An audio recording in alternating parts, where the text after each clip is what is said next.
I'm the storyteller, and my stories must be told.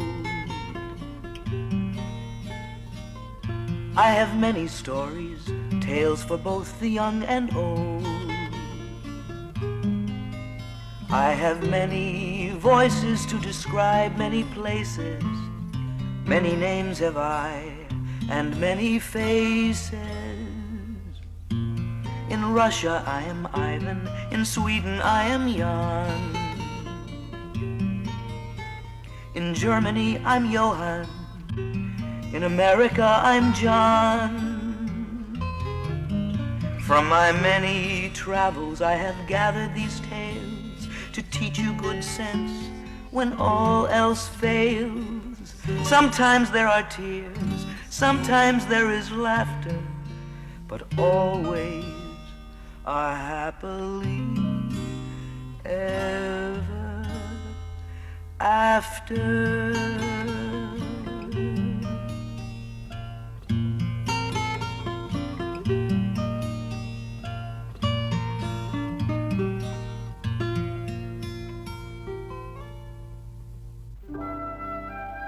Long ago and far away there was a mighty kingdom which stretched from the mountains to the sea.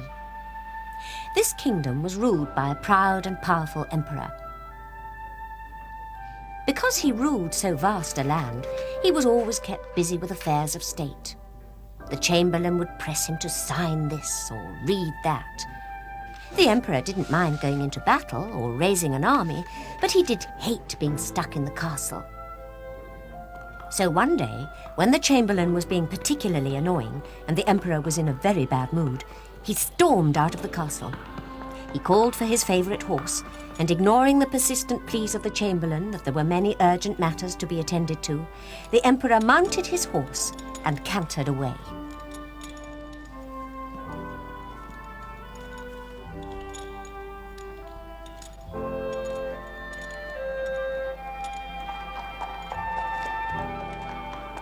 The emperor was one of the finest horsemen in the land, and there was nothing he liked better than to go out for a good gallop over the fields. But today the emperor was feeling very bad-tempered. The chamberlain would never leave him in peace. But it wasn't just that. He was always having to do something. He had to invite ambassadors to lunch or make sure the barons weren't becoming too powerful. It was all very boring. He never had time to enjoy himself anymore.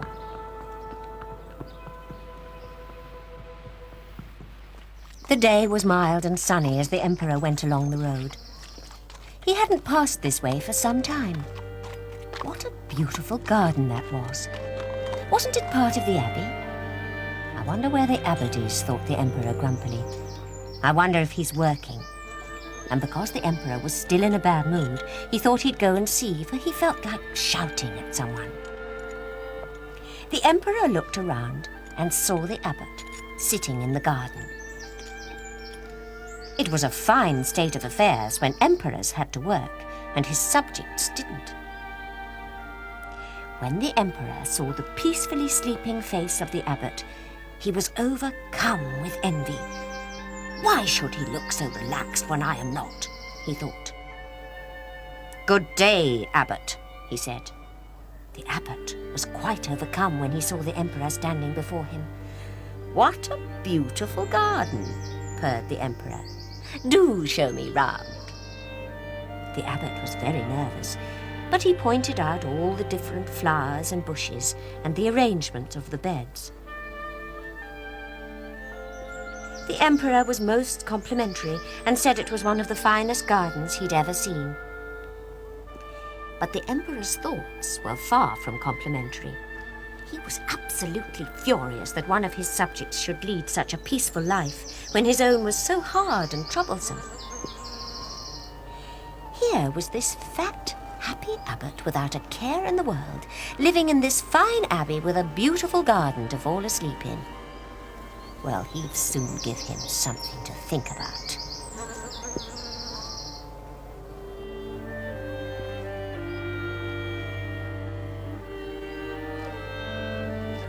Listen, good abbot, he said coldly.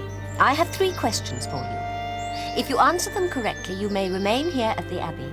But if you fail, you shall ride round the town on that donkey over there, riding backwards and holding its tail." The abbot went pale with fright. He was a coward and hated making a fool of himself. The emperor smiled. "You have 3 months to answer the questions.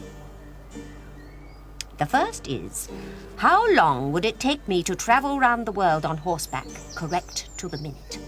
The abbot had no idea. "The second question is, how much am I worth to the penny when clad in robes and jewels?" The poor abbot felt very faint. "And the last question, Your Imperial Majesty?" "Tell me what I am thinking," said the emperor, "when I next ask you, and then show me that what I am thinking is wrong." The poor abbot was quite overcome. He could answer none of the emperor's questions. What was he going to do? The emperor roared with laughter. His good humour was now quite restored. Yes, he felt much better. He would go and have a good gallop over the fields. "That should add some wrinkles to the abbot's brow," chuckled the emperor as he mounted up. Then away he went without even a backward glance at the poor abbot, who was still on his knees in the garden.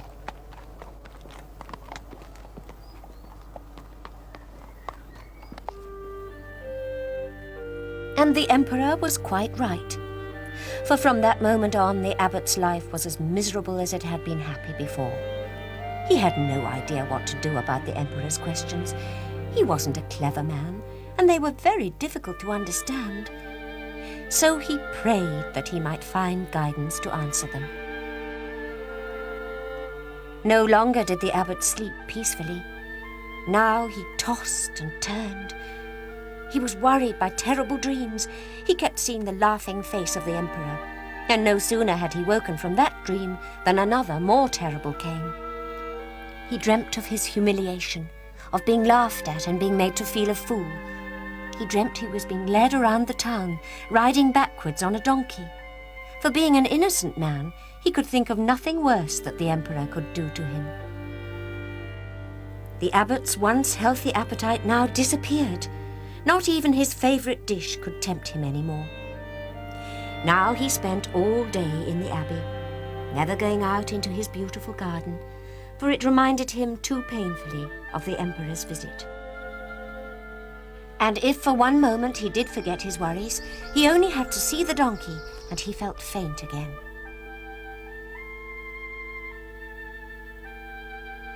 After weeks of worry, the poor abbot was in the most sorry state. He grew pale and thin. His hair began to fall out, his brow grew wrinkled, and his eyes lost their happy sparkle. He still hadn't found any answers to the emperor's questions. Then one day he had an idea. He would go and find someone learned who understood these things. So he went to visit Dr. Frederick. Dr. Frederick was always giving the emperor advice on important matters, and he knew the art of numbers and figures. Dr. Frederick welcomed the abbot into his study and asked how he could be of help. The abbot was very relieved to be able to tell someone what was troubling him. So he told the learned man all about the emperor's visit and the 3 questions he had been given. Dr. Frederick listened as the abbot repeated the questions. Then he pondered on them for a while in silence.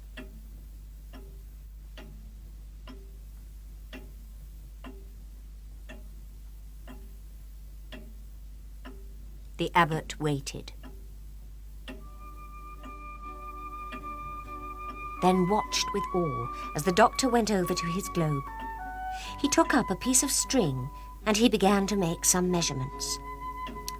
"Right round the world," muttered the doctor. And he showed the abbot the length of string. The abbot did not have the slightest idea what the doctor was up to, but he was most impressed. He'd soon have the right answers. Then the doctor rummaged through his books until he at last found what he was looking for: his counting beads. Right to the minute, mumbled the doctor. Then he went over to his desk and, sitting down, began to make some calculations.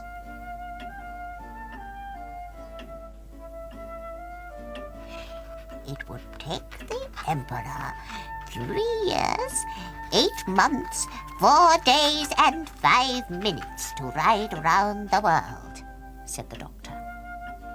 The abbot listened, but said nothing, for he did not wish to disturb the learned man. The doctor now began making calculations on how wealthy the emperor was.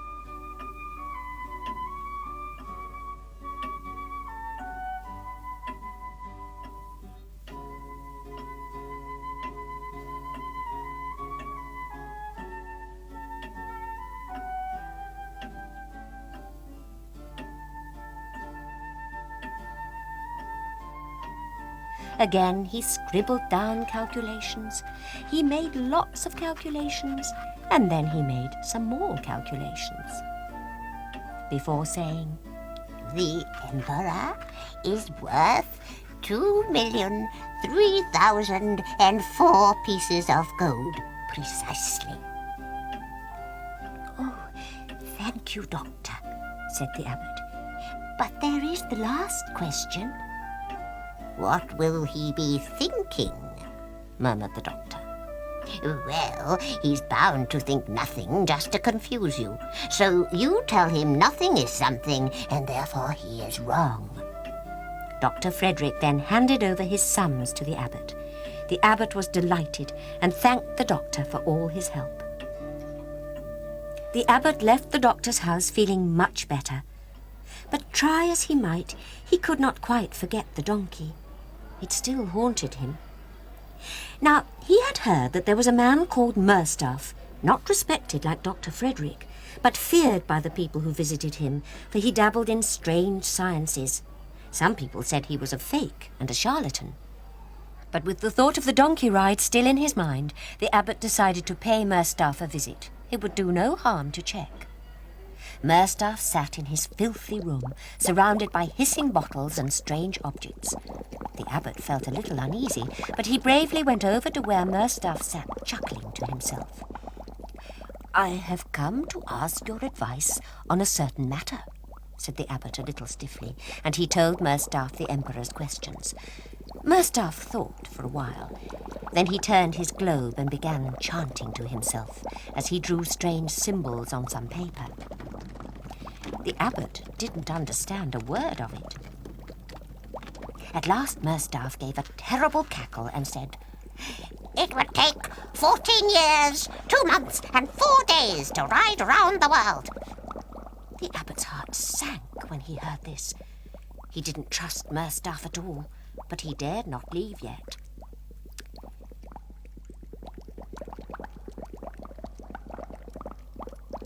Merstaff was now holding a weight over a coin. He mumbled and chanted strange words.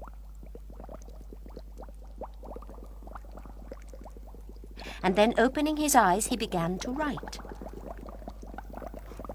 As he wrote, he said, "Well, the Emperor is worth 20,004,005 pieces of gold. As for what he's thinking, he's bound to be thinking your answers are wrong, when of course they will be right." The abbot listened with a heavy heart. These answers were completely different from Dr. Frederick's. Merstaff held out his hand to the abbot, so the abbot shook it. He left, feeling very much worse. What was he going to do?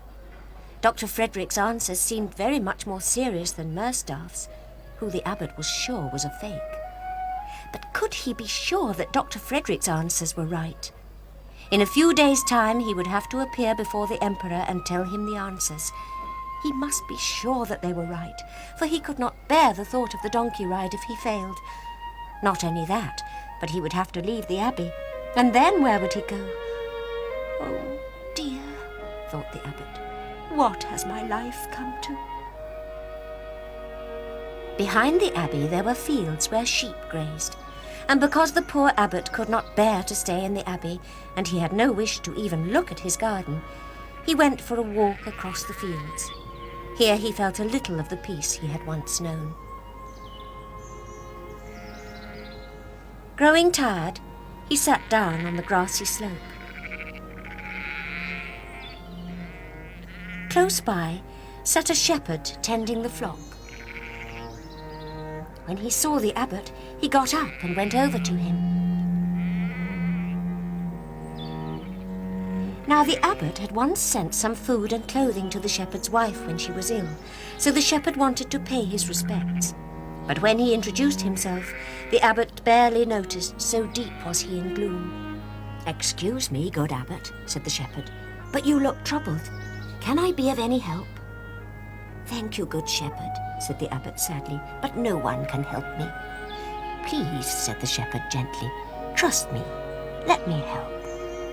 So the abbot told the shepherd of his great distress, of how the emperor had come to visit him and asked him 3 questions which he must answer. But when the shepherd heard the abbot's sorry tale, instead of frowning, he gave a big smile.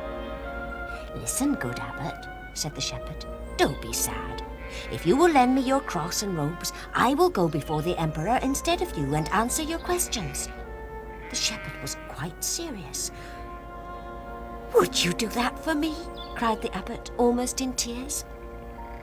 "Of course," said the shepherd. "I'm happy to repay your kindness." The abbot was so delighted that he hugged the shepherd. The shepherd was very glad to see the abbot looking more cheerful. The abbot was so happy. He hadn't felt like this for months. He walked home with a spring in his step. At last his worries were gone. For if the shepherd went before the emperor and answered the questions correctly, all would be well. But if he should get the questions wrong, then it was the shepherd and not the abbot who would have to ride around the town on the donkey, if indeed that were to be the punishment. At last he could go and sit in his garden without feeling upset. And for the first time in months he felt hungry.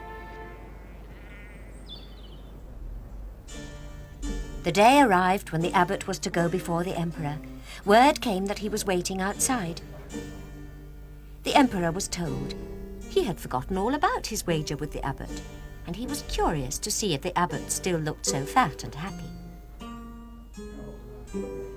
The servant asked the abbot to follow him into the emperor's chambers to where he was waiting.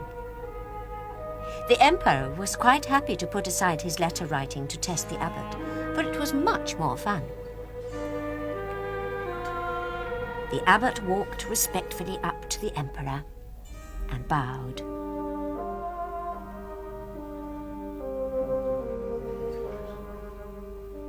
"You look a little thinner," chuckled the emperor. "Have you the answers?" And much to the emperor's surprise, the abbot didn't quiver or fall on his knees, but said very calmly, "Yes, I believe I have the right answers, Your Imperial Majesty." "Well, how long would it take me to ride round the world, then?" asked the emperor crossly. The abbot walked slowly over to the window and, looking up at the sky, said, "If Your Majesty were to leave the moment the sun rose and travelled round the world keeping pace with it, it would take but 24 hours. The emperor was stunned into silence. Now, what about the second question? How much did the abbot think the emperor was worth? He must be correct to the penny. The abbot held up his cross and said, "Our Lord was sold for 30 pieces of silver. I know Your Majesty wouldn't pretend to be worth as much as Christ, so you must be worth 1 piece less." "Well, you answered the first 2 questions," said the emperor crossly. "You better not fail on the third. Tell me what I am thinking." "You're thinking I am the abbot." "Of course I am." The abbot threw back his cowl, and there stood the shepherd. "Well, I am not. So what you were thinking was wrong," smiled the shepherd. The emperor laughed. He'd been caught. Now he and the abbot were square. "I must congratulate you," said the emperor, "though I know you not. Ask what you wish and it shall be yours. I will make you the abbot if you want." "No, thank you, Your Majesty. All I ask for is that the abbot be left in peace to live out his days at the abbey, for he is a good man." The emperor readily agreed. He was much impressed with the shepherd's loyalty. The shepherd took his leave of the emperor and went to find the abbot.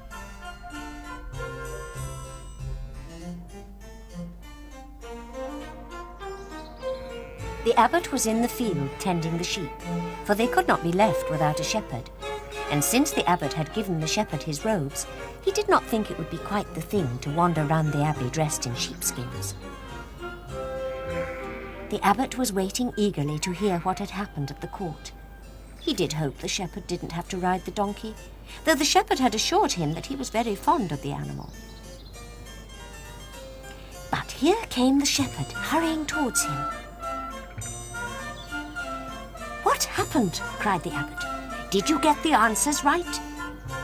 And he would not be satisfied until the shepherd had told him everything that had happened at court. When he heard the shepherd's answers, the abbot felt very humble and a little ashamed. He had answered the questions so simply, but no one could argue with them. The abbot was very touched by the shepherd's great kindness to him and offered him a job at the abbey. But the shepherd said he was very happy tending his sheep and had no wish to change his job. He was just glad that the abbot now could enjoy life again. The abbot was able to enjoy the delights of his garden once more. Now his peace of mind had returned. Nowadays he never took his good fortune for granted. Whenever he saw a poor or needy traveller pass the garden, he would always offer them the hospitality of the abbey. He would take them inside and give them plenty to eat and drink. Now the abbot's days were filled with peace and joy from helping others less fortunate than himself, all thanks to the shepherd. And the donkey was always there to remind him lest he should forget his good fortune.